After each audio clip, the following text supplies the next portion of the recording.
It's Friday's edition of 55 minutes of current and relevant business conversations on Business Morning. Good morning, everyone. Welcome to the program. I'm Ini John Mekwa. We start as usual from the global space, still reeling from the effect of Trump's tariff, those reciprocal tariff. And so we see oil falling further in Asian trade today. And we're on track for the worst week in months after President Donald Trump's new tariff, stoking concerns over a global trade war that could weigh on oil demand. So we see 31 cents off Brent this morning. That's 0.4%. And can you believe it? Brent has gone below the $70 mark. Well, this is obviously not good for Nigeria. $69.83 a barrel. WTI is on the reverse. I guess because the arrows are coming from the United States. We see a gain of 0.5%. Very rare that we see inverse relationship between both commodities, but that's what we have in this new era, the Trump tariff era. $66.53. That's what we have for WTI. Week loss in percentage terms since the week ended October 1, and WTI, we see that heading to about how many percent, following, of course, the anticipation of the impact from President Donald Trump's idea. Well, imports of oil, gas, and refined products, remember, are not part of the tariff, but policies could stoke inflation, slow economic demand and growth as there's intensity in trade disputes. That's weighing on oil. And then here in Nigeria, the Nigerian economy has recorded a 20.62% rise in foreign exchange inflow in the fourth quarter of 2024. That's according to the latest central bank economic report on the country. The CBN report reveals about how the IMF could provide further assistance for its successful implementation. On his part, the minister, Mr. Edun, affirms that the project is well underway with secured approvals, structured implementation plans, and a dedicated team already in place. Well, we're doing a lot of health conversation this morning. Subnational right here in Nigeria, the governor of Adamawa State, Umaru Fintiri, has reiterated his commitment to uplift the quality and standard of healthcare delivery by providing modern equipment in facilities in the state. The governor made this disclosure while on an unscheduled visit to the state specialist hospital in the capital, Yola. According to him, his administration will continue to deliver on its promise to people by ensuring adequate healthcare delivery and transformation of facilities across the state. As part of efforts aimed at raising the standard of healthcare delivery in the state, the Adamawa state government has acquired some hospital equipment such as CT scan and dialysis machines that will help in the improvement of healthcare delivery to citizens of the state. On this unscheduled visit to the specialist hospital in Yola, the state capital, Governor Umaru Fintiri leads a delegation, including his deputy and his chief of staff, on an on-the-spot assessment of the newly acquired hospital equipment. The chief medical director of the hospital, Dr. Dauda Wadinga, leads the way. Speaking to journalists shortly after, Governor Fintiri stresses the need for urgent and immediate installation of the newly procured equipment for the people to access them. The CT scan machines, one is being installed here in the specialist hospital and one will be installed in the general hospitals of Numan. So I've come to see to myself that the contractor should ensure that this machine, even though it has been delivered, it must also be installed immediately so that our people can start reaping the benefits. He also emphasizes that the health equipment is in line with their promise to citizens of the state. Health facilities outside the state to have their health issues attended to have equally come to ensure that they are in place and they are being given their services free to our people, pending when we think it is appropriate for them to start paying, no matter how small. The chief medical director of the hospital, while appreciating the efforts of the state governor, states that the equipment will help alleviate the hardship of the people. so excited in this community, Adamawa State Specialist Hospital, for His Excellency's visit. In fact, he has really encouraged us because he came to inspect one of the high-tech equipment that was just supplied to the hospital, and the engineers are working on it to install the machine. That's a new CT scan. It is expected that the new equipment will not only ensure better health for the people, but will also go a long way in preventing people traveling long distances to access these services. Yeah, well, health is wealth, and of course, human resources is one of the major resources any country can boast of. So no wonder we see state governments and even the private sector looking into boosting human resources and health, the health sector. Of course, that's a major one, apart from the fact that, of course, there's also revenue to be made. From that sector. Reports say that Nigeria may be becoming a hub for international medical tourism, as we see more high-tech equipment being given to different hospitals, and especially the private sector, obviously, is driving that. And so we see more population coming that way. But of course, it's not yet time to relax. We still have a lot to do. We still hear of our elites, big men out there, you know, going for medical checkup, even in the political scene. So I guess we still have a whole lot to do. But talking about celebration, Nnamdi Azikiwe Teaching Hospital is celebrating 2 years after moving to their permanent site. And they say this is a big deal for them. That's why we have the Chief Medical Director of the teaching hospital, Professor Joseph Ugwaja, in our Abuja studio to tell us how they intend to celebrate this and why this stands out. Good morning, Doctor, and welcome to the program.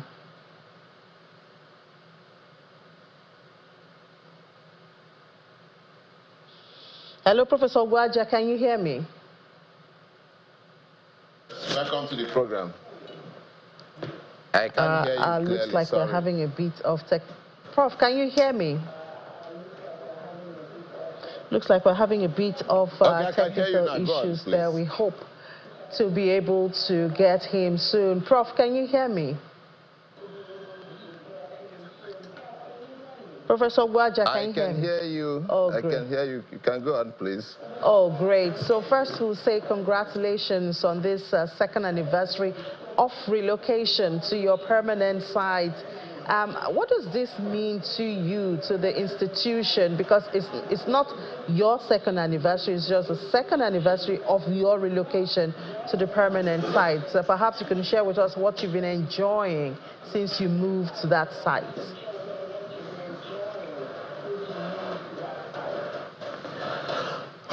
Okay, thank you. We'll be celebrating our second anniversary of our relocation to the permanent site on the 10th. And so, for us as a people, just like happened in the Bible, when the Israelites left Egypt. And so every year, we try to commemorate and remember when we left our old sites for the permanent sites. You will recall that our hospital had been at the old site for almost 30 years before I came on board as the CMD. I became the CMD in 2021, and we said that we won't continue here. And so we developed a new vision for our hospital. And that vision we've actually propagated, and everybody knows about it. We said we want to be among the best in the country, specifically to rank among the 3rd best hospitals in the country, ultimately becoming the best hospital in the country, and even Africa, because we failed at the time that it was doable. And of course, that vision cannot or could not take roots at the old site, because the old site was a small hospital, about 200, 300 beds, old buildings and all that. And then we had a permanent site that has not been developed because of lack of resources. And so we spoke to ourselves, we put together our team. That was in 2021. And we developed our strategic plan. And we had 9 pillars, clearly. Of course, infrastructural development of that permanent site was a priority. And then we started. And we got on our side with the assistance of the stakeholders, especially the federal government and the Federal Ministry of Health. We were able to commission that site in 2023. That was 2 years down the line. And we relocated from the old site to the new site. That new site, as we speak today, is about 1,500 bed capacity hospital. And so, you see about 5 to 6 times the old site. And so each year, we celebrate that relocation from the old site to the new site. Not just the celebration, it's about reminding ourselves the compact we have Nigerians. It's about reminding ourselves the mandate we have with God and humanity. So it's not about relocating to the new site. The new site is bigger, it's an entirely new facility, it's very comfortable, the ambience is perfect for quality care delivery and all that. But that is not it. It is about the ability to offer quality healthcare services to the people. And so we keep talking to ourselves. It's not about coming to the permanent site. How have we fared in the last 1 year? Have we been able to improve on our outcomes? Have we been able to improve on our satisfaction rate among the patients? What have we even added to where we were? And so all those assessments, we make it every year. And importantly, we also use the opportunity to commission some of our projects and recognize some of ourselves. So it's all about reminding ourselves where we are coming from, but more importantly, the compact we have with Nigerians, our mandate to deliver quality and affordable healthcare to Nigerians in line with the federal government mandate, of course, in line with the Renew Hope agenda of Mr. President, and of course, with the mission and vision of the ministry. So that's what we do. So every year, we do that. So this year's program is going to be held on the 10th. And we are lucky this year that the Vice President, His Excellency, Senator Kashim Shettima, GCON, is going to be in attendance to help us commission one of the best complexes you can see in any teaching hospital in Nigeria. That is our new administrative complex, which we termed the President Bola Ahmed Tinubu Administrative Complex. So he is also going to help us commission that particular complex. And then, of course, honor one of the giant philanthropists and benefactors we have in the Southeast that has actually helped us a lot and did a wonderful complex for us. That is Prince Arthur, who did a mother and child complex for us. So the Vice President is going to help us, commission that particular complex and then honor our staff who have been helping us. So in a nutshell, in summary, the anniversary is a celebration for us. It's a reminder for us where we are coming from. It is also a statement of what we are here to do, a statement of what the permanent site means to us, a statement and a recommitment of ourselves to our pledge with the Nigerian people to provide quality and affordable healthcare services to the people. Of course, this year's anniversary, we are going to witness a lot of guests. The Honorable Coordinating Minister of Health and Social Welfare is going to be there, Professor Mohammed Ali Pate, CON. Of course, the state governor is going to be there, Professor Chukwumacha Soludo is also going to be around. And then members of the National Working Committee of All Progressive Congress are going to be there. My board chairman is the Deputy National Chairman, who has actually been of assistance. In fact, since he came on board about 2 months ago, we are beginning to see a new lease of life at the hospital. In fact, he's coming in with a new dimension in board chairmanship, in the dynamics of board chairmanship and management relationship, because he has brought a whole lot of new energy, positive energy into the system.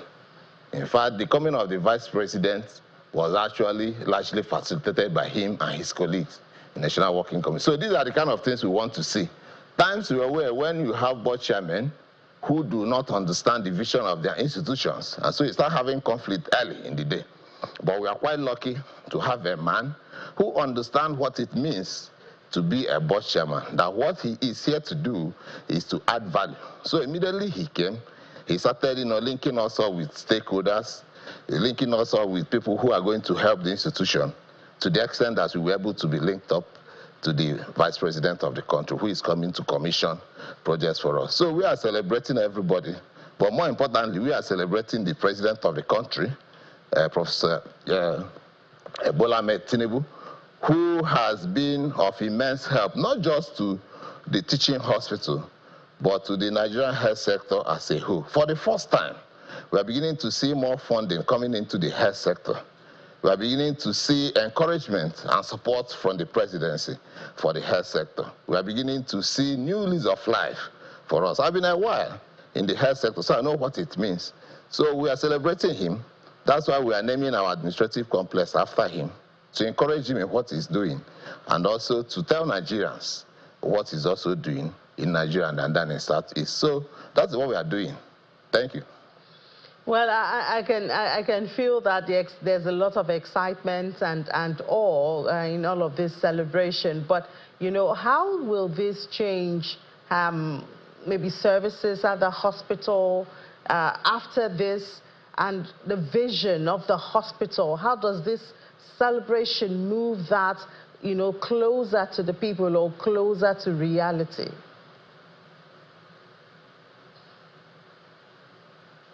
Okay, thank you very much for that particular question. Like I said, at the hospital, we have a new vision. That vision, like I've mentioned, is to rank among the top 3 in the country by the year 2030. So it's a 10-year plan for us from 2021. And ultimately, we also aim, if we continue on our trajectory of success, we also aim to become the best in the country. Nothing says that we cannot achieve that. It's achievable. It's all doable. It's all about the will. Okay, so one of the important pillars in that our development plan is partnerships and collaboration. Partnerships and collaboration, we understand clearly that the federal government cannot do everything. The government cannot do everything for us. So we keep reaching out to stakeholders who will help us attract projects, who will help us attract programs, who we can leverage on their experiences, resources, and all that to be able to develop the hospital. And so that is what we do. So by the coming of the vice president and the anniversary and the coming of everybody who are going to be around with him, it is our thinking and it is our wish that the hospital will leverage on that he's coming. I mean, this is the #2 citizen of the country. And so we are going to present the hospital to him, which I know he will present to the Mr. President. He's going to see our challenges. He's going to see where we have succeeded. He's going to see where we have the obvious challenge. He's going to be at the hospital. So because we have need, we want to do a cancer center, we want to do a transplant center, we want to do a cardiac center, we want to do an IVF center. So we're going to provide all those to him. And we are hoping that somehow he's going to help us, either by interacting intervention or speaking to relevant stakeholders and all that to come to our assistance. So it's all about, you know, getting to our vision, using that strategic pillar, which is collaboration and partnership. He's not coming alone. A lot of people are going to come around him. And we've also invited a whole lot of stakeholders in Anambra State. All the rich men in Anambra State are also going to be around. And so we're going to have a stakeholder interaction during his visit. And we present the hospital to them. You see, it is my belief that the development of public institutions should not be left to governments alone because of what is happening. And so when we have that stakeholders interaction, we present the hospital to everybody. They see where we've done well. They see where the obvious challenges are. And we are, I believe, and we are hoping that somewhere along the line during that interaction, we will be able to attract. You see, we are lucky in Anambra State because we have individuals in Anambra State who are interested to partner with public institutions to develop those institutions. All you need to do is to demonstrate vision. All you need to do is to earn their trust. All you need to know, for them to know that you're genuine, and you're genuinely interested in developing your institution, they will come to your help. So at this particular event, with the coming of the vice president and all the stakeholders together, and during the interactive section, we are hoping and praying that somewhere along the line, during that meeting, we'll be able to attract 1 or 2 more projects in these key areas I've mentioned. We are in dire need of cancer center at that center, and it is of course, you know, it's capital intensive. We also want to do our renal transplant. We've trained people. All we need are equipment. The structure has also been built. We also want to start our interventional cardiology practices, open heart surgeries. The building is already there, but we need the equipment, and we've trained some of our manpower. And of course, we also want to do assisted fertility practices, IVF, because of course we know IVF practices in the private sector is a little bit above the affordability of the common Nigerians. And so by bringing it into the public sector, I'm hoping that it will become available to more Nigerians. So these are our key areas of need that we're going to talk about at this visit. And we are hoping that somewhere along the line, we'll be able to find some solution to some of these challenges. Yeah, Prof, sounds like you have a big strategy there, connecting the event, you know, to your target and all of that. But I know you had said at the beginning of this conversation that you are impressed with the work of President Bola Tinubu's administration and the funding that's coming to the sector. But when you look at the health sector generally now, what other reform or attention do you think is urgently needed to make the sector even better than it is at this time?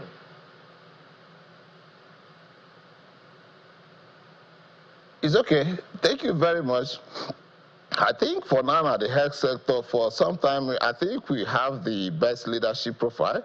The combination of President Bola Tinubu and our coordinating minister, Professor Muhammad Ali Pate, CON.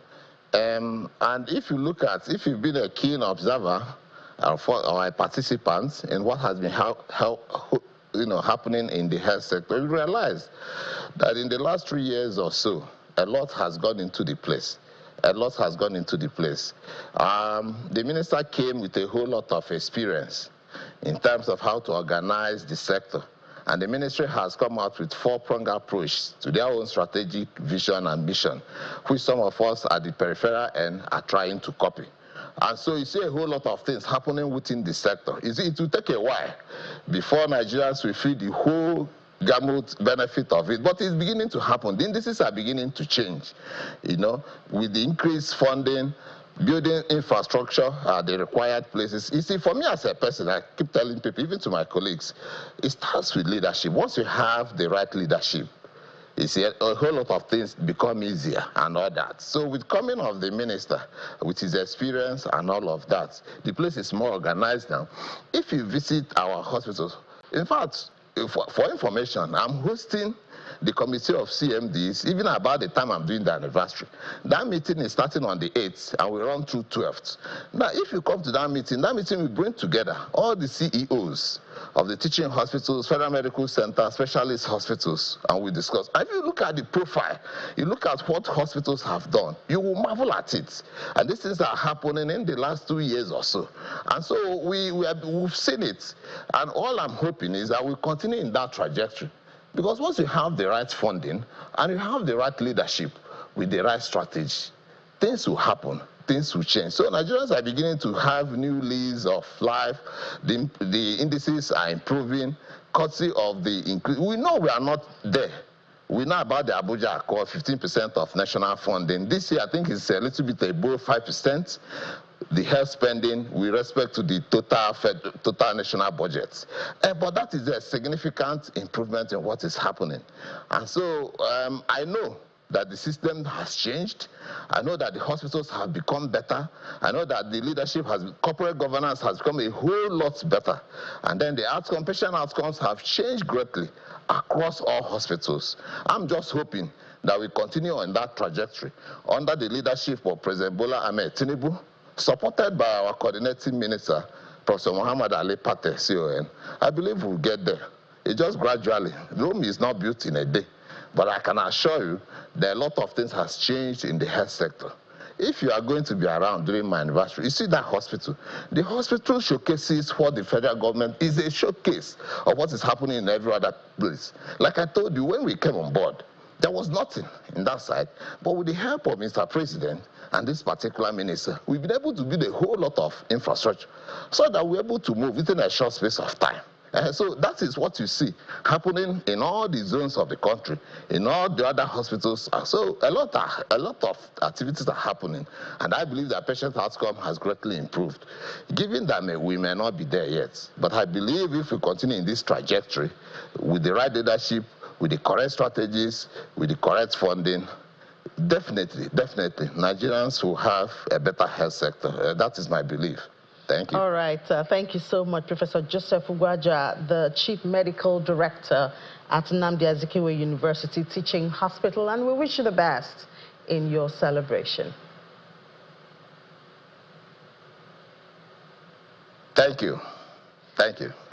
So while we are still in the health sector, looking at what's happening there, optimistic view and perspective there from the Chief Medical Director of Nnamdi Azikiwe Teaching Hospital.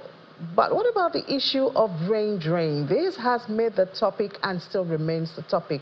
Just about last week, we did hear some health professionals asking the government to increase issues around welfare so we would curb brain drain. And it doesn't start today. It doesn't start with this administration. Of course, we do know that it's a general perception that brain drain is a major challenge for the health sector in Nigeria. The Japa syndrome affects the ICT, but also has been greatly felt in the health sector, and some of the complaints are poor working condition, low salaries and inadequate compensation, lack of career development opportunities, push and pull factors, and even some have complained about the lack of equipment, the needed equipment for these professionals to use on patients. But let's find out perhaps, as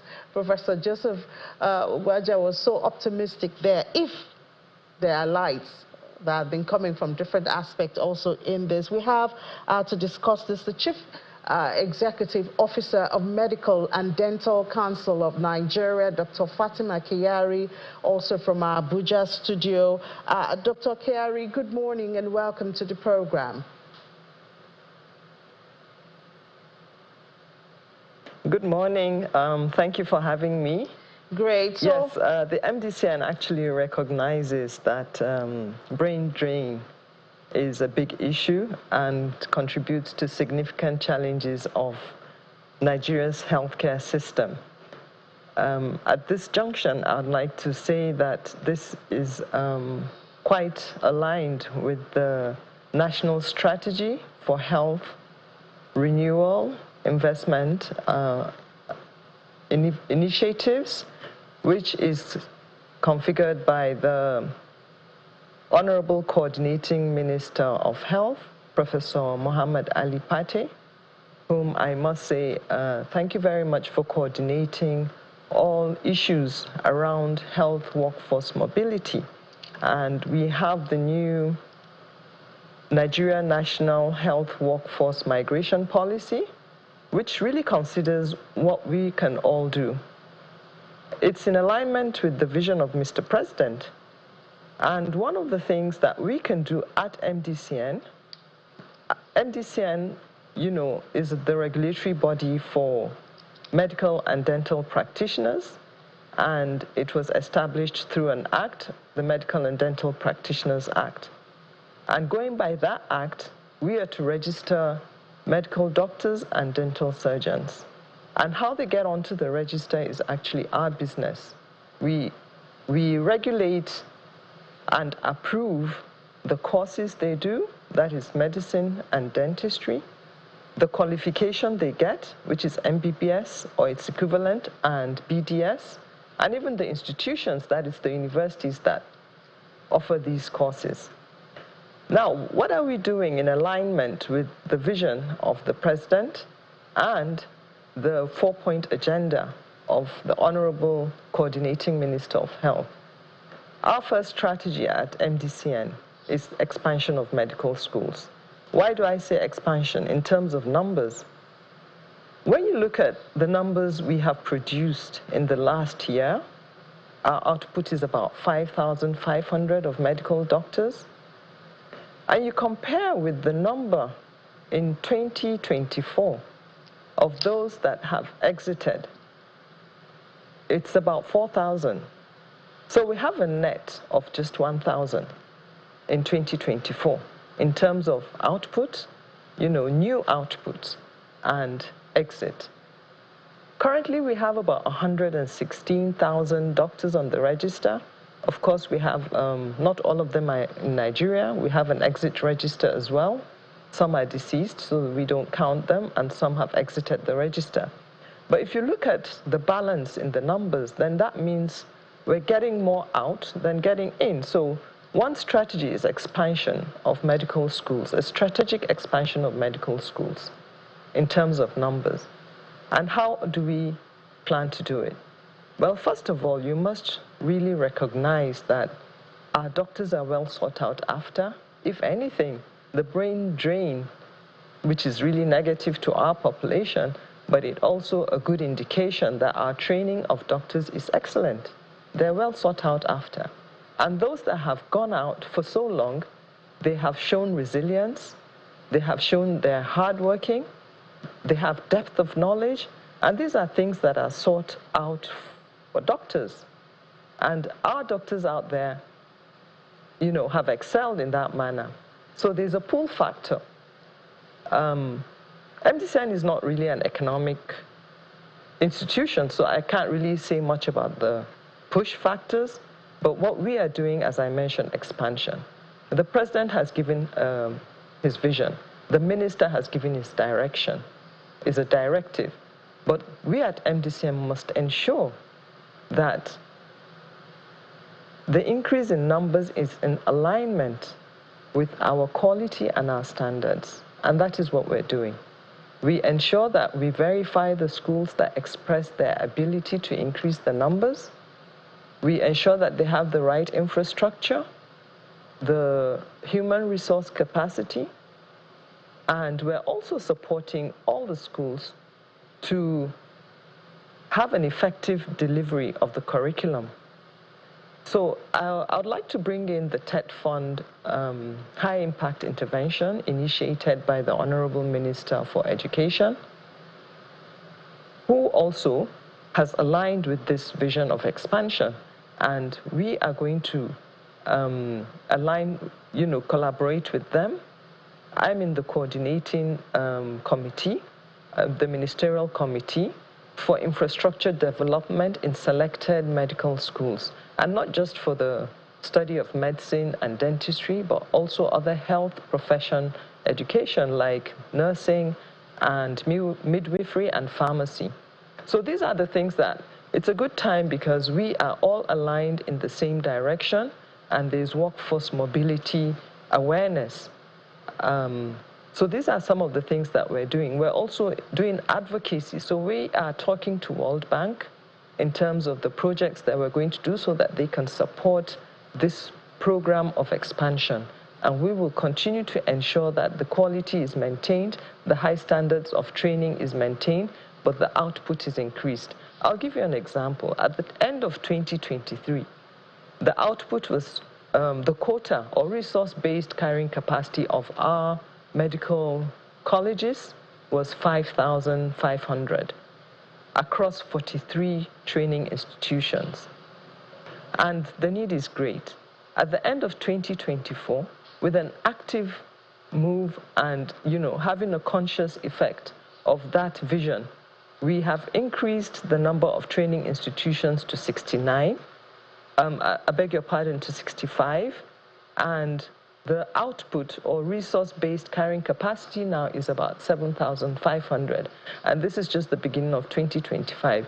We still have a number of universities that have expressed the interest to train medical doctors, and we are going to be looking at them with a view to ensuring or supporting them to do that. If you look at the JAMB admissions, for every school, maybe we have a carrying capacity of 50 to start with and some up to 150. But there are over 3,000 or up to 5,000 in some colleges that want to study medicine, for the space of that 100 or 150. So the need is there. The need is there. So what we need to do is to expand our capacity so that we can take in more. And then we have the population as well. I feel it's not just about, producing doctors to service the in-country needs, but I think with time, we can also produce more doctors to service even, the world. We can't do anything much about health workforce mobility at this point, but I believe that the destination countries also have a role to play. Support the source countries to expand their training capability and their capacity. Let's bring this discussion on the table and let's make sure that destination countries also be aware. Let's have a managed migration system. I know this is a high-level political engagement and discussion, but at MDCN, I think we can drive that and we can have advocacy around that discussion. All right, Dr. Kyari, so this conversation you're talking about, I wanted to ask if you're having them, directly and consistently with institutions, but I learned you're also bringing in some international experts and stakeholders in the health sector. I guess this will top your conversation at your events.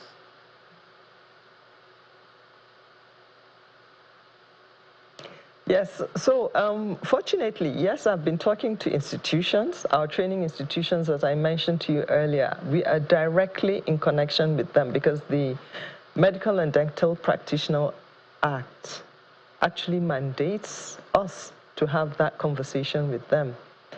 We regulate them, we regulate the training, and we regulate the curriculum delivery.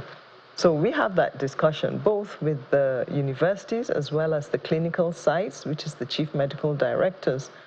Of course, some of them, showed some apprehension at the beginning because of lack of resources, but we are looking at that directly. We're looking at advocacy for infrastructural development.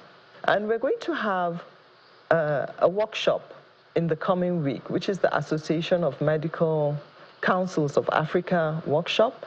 And the aim of the workshop really is to have an isomorphism. Let's talk to each other. What are we all doing about it? And the key theme is integrated health regulation and leadership in developing health resilience, health systems resilience. And we are bringing almost all the stakeholders to the table. We're going to have a conversation. The Honorable Coordinating Minister of Health has invited ambassadors of destination countries. Out of the 4,000 that have exited due to health workforce mobility, about 60% of them go to the UK. Okay, let me just say about 80% of them go to the United Kingdom and the United States. And then about 10 to 15% go to Europe, and then the rest go to other countries.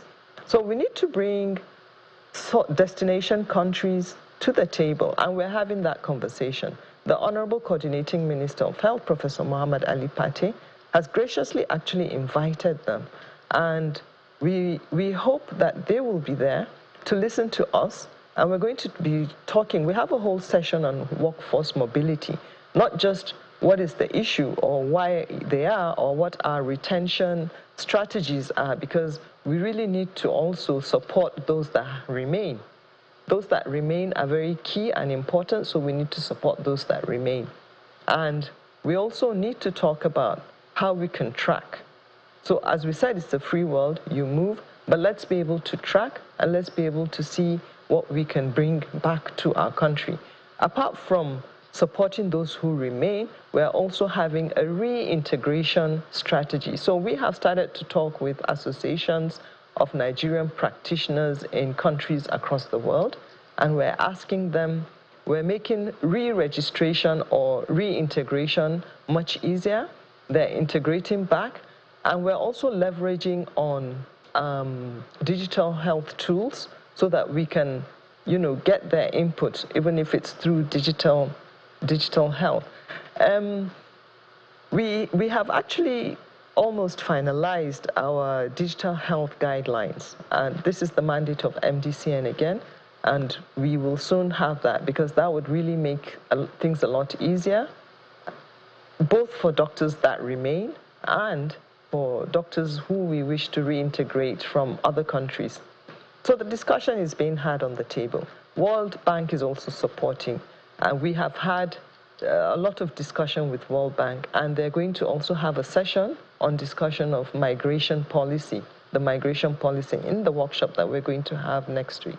So the discussion is ongoing. All right. And the advocacy will continue to grow. All right, Dr. Fatima Kyari, the Chief Executive Officer of Medical and Dental Council of Nigeria, wish you the best.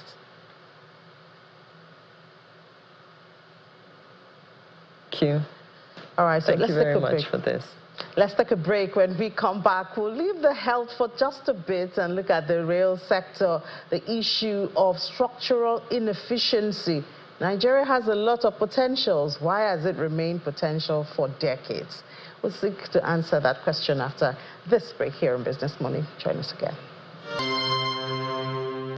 Well, with so much potentials in Nigeria, on the African continent, sometimes it could be frustrating on why these have remained potentials and not yet reality and enjoyed benefits by the people.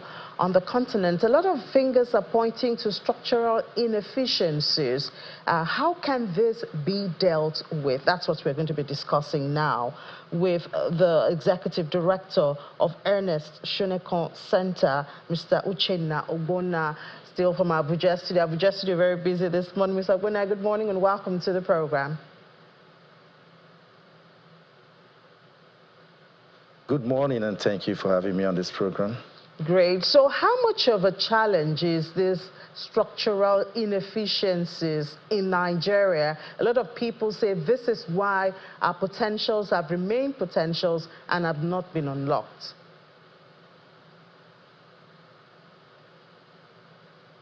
Okay. You just mentioned it. Nigeria has quite enormous potential, hearing from the arable land for agriculture, the abundant natural resources, the teeming population. Yet we are not achieving our full potentials because of certain infrastructural deficiencies. And if I put it, I'll call it structural deficiencies and all. First of all, we talk about infrastructural decays that have impeded ease of doing business in Nigeria. It's particularly the area of energy and transportation. For power sector, it's a major challenge. Many companies, a recent study shows that Nigerian businesses spend up to 40% of their operational costs providing alternative power supply, and that is a major challenge that increases costs of doing business in Nigeria. A World Bank report also indicates that Nigeria loses approximately $29 billion due to unstable power supply in the country, and this is a major challenge to business environment in Nigeria.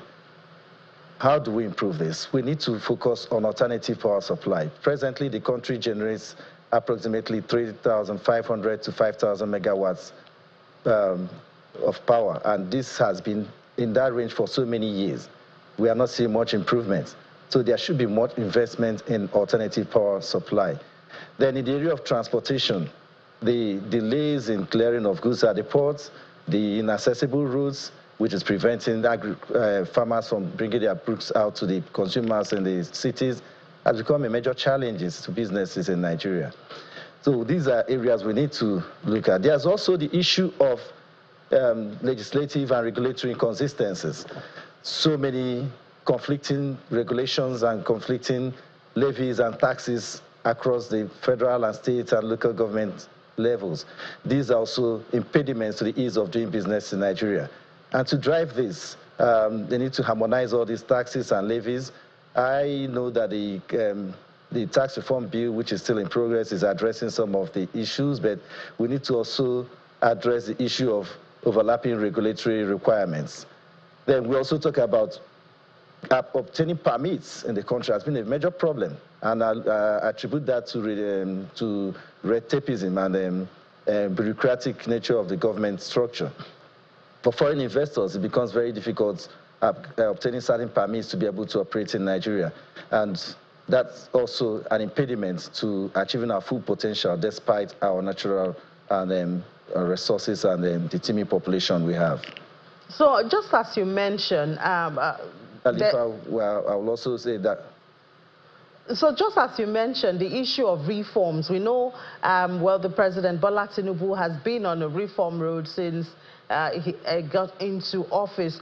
Would you say that we're on the right track at this time? If not, what else do you think should be introduced or added to the reforms to help us efficiently and deal with the problem and to accelerate the pace also?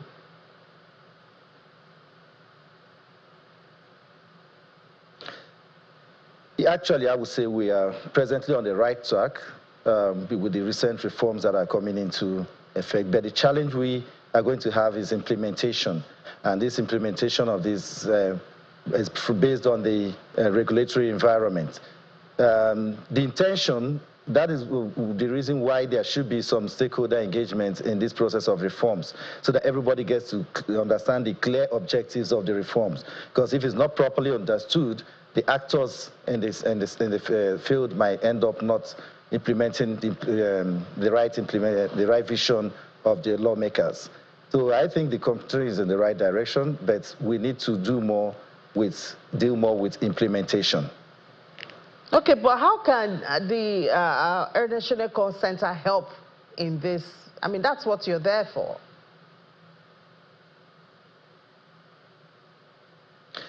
Yes, man. So Ernest Connection Center, let me say, started as a business environment roundtable, championing legislative reforms that will improve the ease of doing business in Nigeria. And presently, we have moved beyond the legislature. We're also advocating for regulations that will improve the ease of doing business in Nigeria. And we are doing this with a three-pronged approach. First of all, there's a research foundation which we rely on to identify the gaps that need to be addressed. And then we implement this by capacity building, technical assistance, stakeholder engagement, and advocacy. And that is what the center has been using to achieve reforms and in certain sectors of the economy. So if you were to recommend 3 areas for reform, urgent reform, what areas would that be?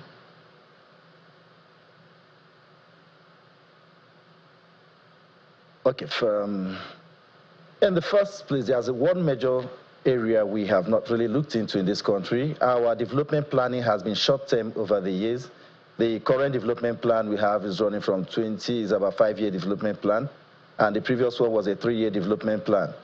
And these development plans do not exceed the existing administration. There is need for long-term development plans that will run beyond successive governments. And this long-term development plan must have a legislative framework that will make it imperative for subsequent administrations to follow the development plan.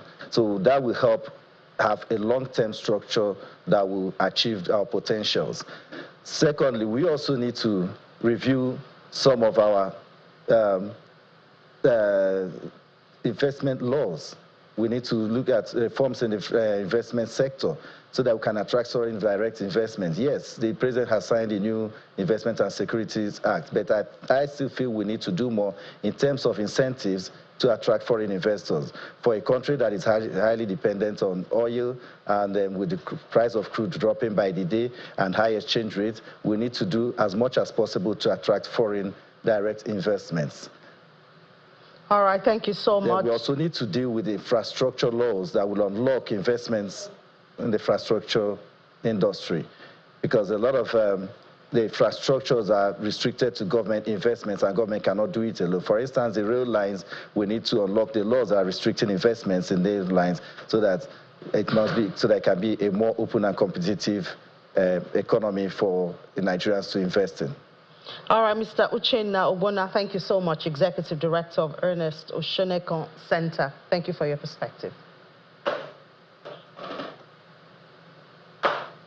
Thank you. And now let's do global news outside the shores of Nigeria or Africa. Tariff is still a big one. Our correspondent in Washington, Maria Bird, put together reaction from some major economists after the announcement of the reciprocal tariff by President Donald Trump. The U.S. takes a stand and imposes tariffs on countries across the globe. The president was very clear to state that he plans for the U.S. to become the wealthiest country in the world. My fellow Americans, this is Liberation Day, waiting for a long time. April 2nd, 2025 will forever be remembered as the day American industry was reborn, the day America's destiny was reclaimed, and the day that we began to make America wealthy again. Going to make it wealthy, good and wealthy. The president provided a detailed description as to the tariff amounts imposed by various countries on the U.S. and noted the new tariffs that the U.S. will impose on them. 67%, so we're going to be charging a discounted reciprocal tariff of 34%. I think, in other words, they charge us, we charge them less. So how can anybody be upset? They will be, because we never charge anybody anything, but now we're going to charge. European Union, they're very tough, very, very tough traders. You know, you think of European Union, very friendly. They rip us off. It's so sad to see. It's so pathetic. 39%, we're going to charge them 20%, so we're charging them essentially half. Many global leaders provided their own remarks about the U.S. tariffs that were anticipated for countries across the world. Let me be clear with the House. A trade war is in nobody's interests. And the country deserves, and we will take, a calm, pragmatic approach. In reality, we're waiting for the American announcement tonight. Cette nuit, nous savons en revanche qu'il risque d'être assez puissant. People are speaking of tariffs between 20 and 25%. This will obviously lead to major economic disorder on the affected products, not only in Europe, but also in the United States. The U.S. is clearly a key market for us. It is clear that the introduction of new tariffs would have heavy repercussions. While President Trump has a clear strategy for what the tariffs will do to the wealth of the U.S., many Americans are watching to see if this will have a direct positive impact on raising the economic stability for most Americans. From Washington, Maria Bird, Channel Television News. Yes, and of course there are other reactions from the markets and investors. For instance, shares of Indian drug makers slumped after that announcement. Tariffs on pharmaceuticals are still under consideration, according to the president of the United States. The NSE Nifty Pharma Index fell as much as 6.2% today, and that's heading for the biggest decline since March 2020. So that's one. And there's also in Philippines, well, they're seeking to increase their exports to the U.S. even after that imposed tariff by president. I guess it's lower for them. Import duties for the Philippines is lower for them, so they are seeking to maximize the opportunities. I can tell that this is not the last we're going to hear or talk about the tariffs, because I did read somewhere that President Trump says it's open for negotiation. At least there's up to tomorrow. So let's see what will happen if there'll be softer landings, especially with the countries that are very closely tied to the United States. And we're here to always report that to you. But that's how much we can take on Business Morning today. Thank you so much for being a part of it. But don't miss me too much. I'll be back at 1 p.m. during Business Incorporated. See you then.